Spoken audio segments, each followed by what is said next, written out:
Hello student. आज के video में हम देखेंगे यूपी टेट के लिए एसएसटी जो कि पेपर 2 में पूछा जाता है। हमने इसके 50 मोस्ट इंपॉर्टेंट क्वेश्चन लिए हैं। तो चलिए शुरू करते हैं। फर्स्ट क्वेश्चन इसमें लिखा है, नासिक अभिलेख किस शासक से संबंधित है? अशोक, गौतमीपुत्र, सातकर्णी, कनिष्क या फिर हर्षवर्धन। हमारे देश में जो नासिक अभिलेख मिला है वो किस शासक से संबंधित है, आपको सिर्फ इतना बताना है। आप इसका आंसर अगर आपको आता है तो कमेंट करके बता सकते हैं। तो इसका जो राइट आंसर होगा वो होगा गौतमीपुत्र सातकर्णी। तो option number B will be correct answer. Second question में लिखा है, भारतीय संविधान की प्रस्तावना में पंथ निरपेक्ष शब्द किस संशोधन द्वारा जोड़ा गया? 24वां, 42वां, 44वां या फिर 52वां। तो देखिए, हमारा जो भारत का संविधान है इसके मूल संविधान की प्रस्तावना में पंथ निरपेक्ष शब्द नहीं था, तो इसको संशोधित करके इसको जोड़ा गया। तो आपको सिर्फ इतना बताना है तो वो संशोधन कौन सा था। तो इसका राइट आंसर हो जाएगा ऑप्शन नंबर बी, 42वां संशोधन। थर्ड क्वेश्चन में लिखा है, मैकमोहन रेखा भारत और किस देश की बीच सीमा निर्धारित करती है? नेपाल, चीन, पाकिस्तान या फिर म्यांमार। तो मैकमोहन रेखा किस देश से, भारत और किससे जुड़ी हुई है? तो इसका जो राइट आंसर हो जाएगा वो हो जाएगा चीन, क्योंकि मैकमोहन रेखा भारत और चीन के बीच में जो रेखा है, जो बाउंड्री है, उसका नाम है। तो option number B will be correct answer. Third question में लिखा है, तबकाते नासरी के लेखक कौन थे? अमीर खुसरो, मिनहाज उस सिराज, बरनी या फिर अबुल फजल। तो तबकाते नासरी के लेखक थे Minhaj us Siraj. Option number B will be correct answer. Next question में लिखा है, संविधान सभा ने संविधान को कब अंगीकृत किया? 26 जनवरी 1950, 15 अगस्त 1947, 26 नवंबर 1949 या फिर 2 अक्टूबर 1949। तो देखिए, 26 जनवरी 1950 को संविधान हमारा लागू हुआ था, लेकिन यहाँ पर पूछ रहा अंगीकृत किया था। तो इसका राइट आंसर हो जाएगा ऑप्शन नंबर सी, 26 नवंबर 1949। अगले क्वेश्चन में लिखा है, भारत का सबसे बड़ा तटीय राज्य कौन सा है? गुजरात, तमिलनाडु, आंध्र प्रदेश या फिर महाराष्ट्र। तो भारत का सबसे बड़ा तटीय राज्य पूछ रहा है, तो इसका राइट आंसर हो जाएगा ऑप्शन नंबर ए, गुजरात। अगले क्वेश्चन में लिखा है, नवरत्न किस शासक के दरबार से संबंधित हैं? चंद्रगुप्त मौर्य, हर्षवर्धन, अकबर या फिर समुद्रगुप्त। तो नवरत्न ये अकबर के दरबार से संबंधित है, अकबर के नवरत्न थे।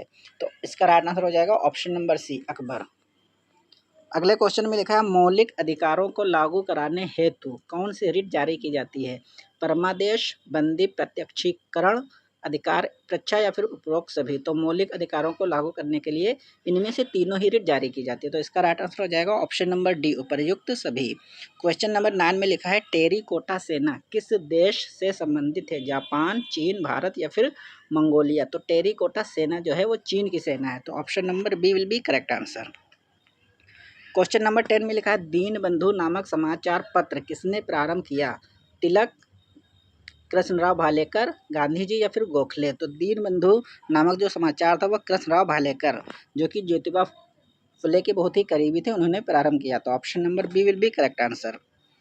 क्वेश्चन नंबर 11 में लिखा है, भारत का सबसे बड़ा चावल उत्पादक राज्य कौन सा है? पंजाब, पश्चिम बंगाल, उत्तर प्रदेश या फिर छत्तीसगढ़। तो भारत का जो सबसे बड़ा चावल उत्पादक राज्य है वो है Paschim Bangal. Option number B will be correct answer. Question number 12 में लिखा है, अध्यक्षात्मक शासन प्रणाली किस देश में है? भारत, ब्रिटेन, अमेरिका या फिर कनाडा। तो इसका राइट आंसर हो जाएगा ऑप्शन नंबर सी, अमेरिका।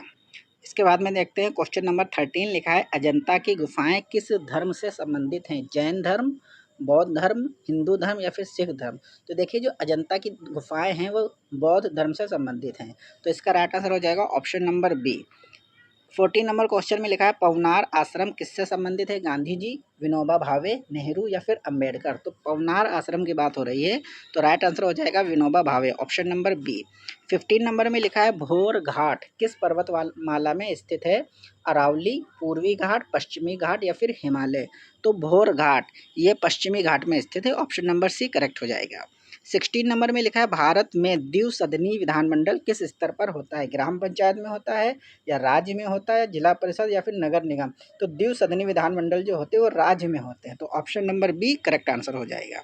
17 नंबर में लिखा है, एहोल अभिलेख किस राजा से संबंधित है? पुलकेशिन सेकंड, अशोक, समुद्रगुप्त या फिर हर्ष। तो एहोल अभिलेख जो है वो पुलकेशिन सेकंड राजा से संबंधित है। ऑप्शन नंबर ए इसका करेक्ट आंसर हो जाएगा। 18 नंबर में लिखा है, सुरेंद्र नाथ बनर्जी को किस उपाधि से जाना जाता है? राष्ट्रगुरु, भारत का ग्लेड स्टोन, लोकमान या फिर देश बंधु। तो सुरेंद्र नाथ बनर्जी की जब भी बात हो तो आपको लगाना है राष्ट्रगुरु। तो ऑप्शन नंबर ए इसका करेक्ट आंसर हो जाएगा। 19 में लिखा है शुष्क कृषि किन क्षेत्रों में की जाती है? अधिक वर्षा वाले, कम वर्षा वाले, पर्वतीय या फिर तटीय। तो यहाँ पर शुष्क कृषि की बात हो रही है, यानी कि सूखी, तो यहाँ पर बारिश कम होती है, यानी कि कम वर्षा वाले। Option number B correct answer हो जाएगा। 20 नंबर में लिखा है संसद का संयुक्त अधिवेशन कौन बुलाता है? संयुक्त मतलब मिला हुआ दोनों का। प्रधानमंत्री, लोकसभा अध्यक्ष, उपराष्ट्रपति या फिर राष्ट्रपति। तो संसद का जो संयुक्त अधिवेशन होता है वो राष्ट्रपति बुलाते हैं, तो ऑप्शन नंबर सी राष्ट्रपति इसका करेक्ट आंसर हो जाएगा। 21 में लिखा है नालंदा विश्वविद्यालय को किसने नष्ट किया था? अलाउद्दीन खिलजी, मोहम्मद बिन तुगलक, बख्तियार खिलजी या फिर बाबर। तो नालंदा विश्वविद्यालय को नष्ट करने वाला शासक था Bakhtiyar Khilji. Option number C correct answer हो जाएगा। 22 में लिखा है कांग्रेस सोशलिस्ट पार्टी की स्थापना किस वर्ष हुई? 1920, 1934, 1942 या फिर 1947। तो इसका राइट आंसर हो जाएगा सन 1934 ईस्वी। 23 में लिखा है भारत में काली मिट्टी को अन्य किस नाम से जाना जाता है? खादर, भांगर, रेगुर या फिर लेटराइट। तो भारत में जो काली मिट्टी होती है उसको रेगुर नाम से भी जाना जाता है, तो option number C will be correct answer. 24 number में लिखा है राज्यसभा को स्थायी सदन सदन क्यों कहा जाता है? इसका चुनाव नहीं होता इसलिए, या फिर इसे भंग नहीं किया जा सकता, इसमें राष्ट्रपति सदस्य होते हैं, या फिर इसका कार्यकाल 10 वर्ष होता है। तो राज्यसभा को स्थायी सदन इसलिए कहा जाता है क्योंकि इसे भंग नहीं किया जा सकता। Option number B will be correct answer. 25 में लिखा है वेदांत कॉलेज की स्थापना किसने की थी? स्वामी विवेकानंद, राजा राम मोहन राय, दयानंद सरस्वती या फिर ईश्वर चंद्र विद्यासागर। तो वेदांत कॉलेज की स्थापना करने वाले थे राजा राम मोहन राय, तो option number B will be correct answer. 26 में लिखा है भारत का मैनचेस्टर किस शहर को कहा जाता है? कानपुर, मुंबई, अहमदाबाद या फिर सूरत। तो भारत का मैनचेस्टर अहमदाबाद को कहा जाता है। Option number C will be correct answer. 27 number में लिखा है सार्क का मुख्यालय कहाँ स्थित है? नई दिल्ली, ढाका, काठमांडू या फिर इस्लामाबाद। तो सार्क का जो मुख्यालय है वो काठमांडू में है, नेपाल की राजधानी काठमांडू। ऑप्शन नंबर सी। 28 में लिखा है इल्तुतमिश किस वंश से संबंधित था? खिलजी, तुगलक, गुलाम वंश या फिर लोदी। जो इल्तुतमिश शासक था वो गुलाम वंश से संबंधित था, तो option number C correct answer हो जाएगा।